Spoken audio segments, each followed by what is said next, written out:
కడుపు నిండుగా తృప్తిగా తినాలనిపించేటట్టుగా కోకోనట్ పులావ్ని రుచిగా ఇలా తయారు చేసేయండి. చిన్నగా తరిగిన పచ్చి కొబ్బరిని మిక్సీలో వేసుకుని మెత్తగా బ్లెండ్ చేసుకున్నాక ఇలా వడకట్టి కొబ్బరి పాలను తీసుకోవాలి. మరొక బౌల్లో 1.5 గ్లాసుల రైస్ ని తీసుకొని క్లీన్ గా వాష్ చేసి ఇందులో వాటర్ ని యాడ్ చేసి 15 మినిట్స్ పాటు సోక్ చేసుకోండి. కుక్కర్ లో 2 టీ స్పూన్స్ నేతిని 2 టేబుల్ స్పూన్స్ ఆయిల్ ని వేసుకోండి.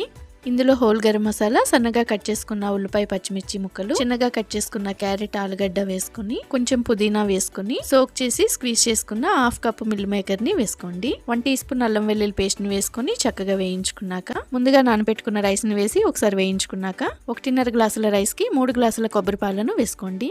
ఇందులో 1 టీ స్పూన్ వరకు సాల్ట్ ని వేసుకుని సాఫ్రాన్ వేసుకున్న పాలను 2 టేబుల్ స్పూన్స్ వరకు వేసుకోండి. ఇదంతా ఒకసారి కలుపుకుని కుక్కర్ మూత పెట్టి 2 విజిల్స్ వచ్చాక స్టవ్ ఆఫ్ చేసేయండి.